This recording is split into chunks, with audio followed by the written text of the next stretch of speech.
Hello friends, இன்னைக்கு நம்ம இந்த வீடியோல ஒரு சூப்பரான lunch box recipe Kashmiri pulao எப்படி பண்றதுன்னு பார்க்கலாம்.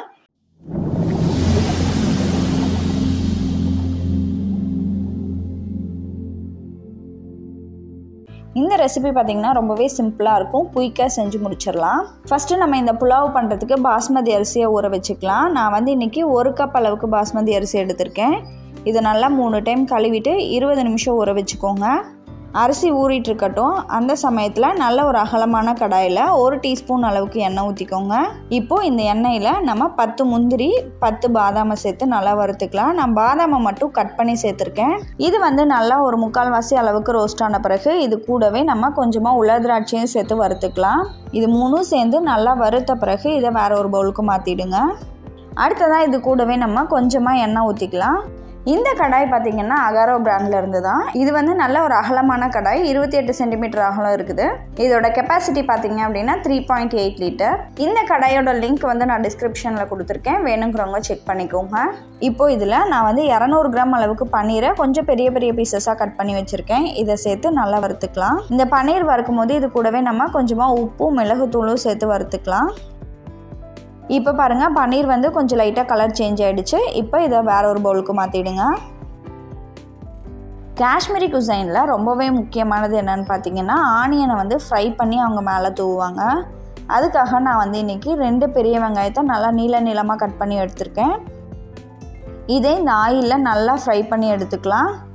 இப்போ பாருங்கள், இந்த வெங்காயம் நல்லா ஃப்ரை ஆகிடுச்சு. இந்த அளவுக்கு நல்லா ப்ரௌன் ஆன பிறகு இதை வந்து நம்ம வடித்து எடுத்துக்கலாம். இப்போது இதே எண்ணெயிலேயே நம்ம 2 பிரியாணி இலை, 4 கிராம்பு, 2 ஏலக்காய், 2 கருப்பு ஏலக்காய், 1 ஜாதிப்பூ, 1 நட்சத்திர சோம்பு, 1 சின்ன துண்டு பட்டை இது எல்லாத்தையும் சேர்த்து நல்லா வறுத்துக்கோங்க. இது கூடவே 1/2 டீஸ்பூன் ஷாஹி ஜீராவையும் சேர்த்து வறுத்துக்கலாம். அடுத்ததாக இங்கே பார்த்தீங்கன்னா நான் 1 டேபிள் ஸ்பூன் அளவுக்கு பூண்டை நல்லா பொடியாக நறுக்கி எடுத்து வச்சுருக்கேன். அதையும் சேர்த்து நல்லா கிளறி விடுங்க. பூண்டு நல்லா 1 நிமிஷம் வறுத்த பிறகு அதில் நம்ம ஊற வச்சுருந்த பாஸ்மதி அரிசியில் இருக்கக்கூடிய தண்ணியை வடிச்சிட்டு இது கூட சேர்த்துக்கோங்க. இந்த அரிசியை ஒரு 2 நிமிஷம் நல்லா ஃப்ரை பண்ணிக்கோங்க. இப்போ பாருங்கள், அரிசி நல்லா ஃப்ரை ஆகி தனித்தனியாக வந்துருச்சு. இந்த அளவுக்கு பாஸ்மதி அரிசி நல்லா வறுத்து வந்த பிறகு இதில் நம்ம 1 கப் பாஸ்மதி அரிசி எடுத்திருக்கோம். அதுக்கு 2 கப் அளவுக்கு சுடுதண்ணியை ஊற்றி நல்லா வேக வச்சுக்கலாம். நீங்கள் வந்து கம்பல்சரியாக சுடுதண்ணி தான் ஊற்றணும். பச்சை தண்ணி ஊற்றுனீங்க அப்படின்னா பச்சை தண்ணி கொதித்து வரத்துக்குள்ளங்காட்டியுமே இந்த அரிசி வந்து கொஞ்சம் வெந்துடும். ஸோ நம்ம கடைசியாக குழஞ்சி போகிறதுக்கு சான்ஸ் இருக்குது. இப்போது இந்த சாப்பாட்டுக்கு தேவையான அளவு உப்பு சேர்த்து நல்லா கலந்து விட்டுக்கோங்க. லாஸ்ட்டாக மேலே கொத்தமல்லி இலையை தூவி இதை மூடி வச்சிடலாம். இப்போது அடுப்பை வந்து நல்லா சிம்மில் வச்சுட்டு இதை நல்லா ஒரு 10லேருந்து 12 நிமிஷம் வேக வச்சுக்கோங்க. இப்போ பாருங்கள், நம்மளோட புலாவ் வந்து நல்லாவே குக்காகி ரெடி ஆகிடுச்சு.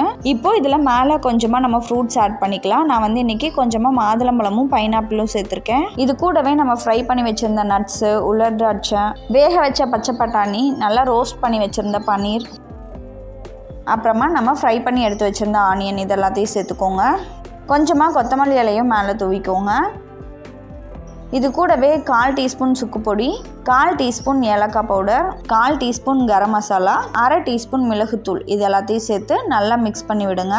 இப்போ பாருங்கள், நல்லா ஃப்ளேவர்ஃபுல்லாக நம்மளோட காஷ்மீரி புலாவ் சூப்பராக ரெடி ஆகிடுச்சு. அப்படியே நம்மளோட லஞ்ச் பாக்ஸையும் பேக் பண்ணிடலாம். லஞ்ச் பாக்ஸுக்கு பார்த்தீங்கன்னா காஷ்மீரி புலாவ், சைடிஷ்க்கு வந்து காஷ்மீரி தம் ஆலு பண்ணியிருக்கேன். இந்த ரெசிபியோட லிங்க் வந்து நான் டிஸ்கிரிப்ஷனில் கொடுக்குறேன், செக் பண்ணிக்கோங்க. நான் நேற்று தான் இந்த வீடியோ போஸ்ட் பண்ணியிருக்கேன். அடுத்ததாக ஒரு முட்டையில் மேலே வந்து உப்பு மிளகுத்தூள் தூவி வச்சுருக்கேன். அடுத்ததாக இதில் ஒரே ஒரு வேர்க்கடலை உருண்டை வச்சுருக்கேன். இதுதான் இன்னையோட லஞ்ச் பாக்ஸு. இந்த வீடியோ உங்களுக்கு பிடிச்சிருந்தது அப்படின்னா நீங்களும் உங்கள் வீட்டில் ட்ரை பண்ணி பார்த்துட்டு நம்மளோட சேனலை சப்ஸ்கிரைப் பண்ணிக்கோங்க. நன்றி.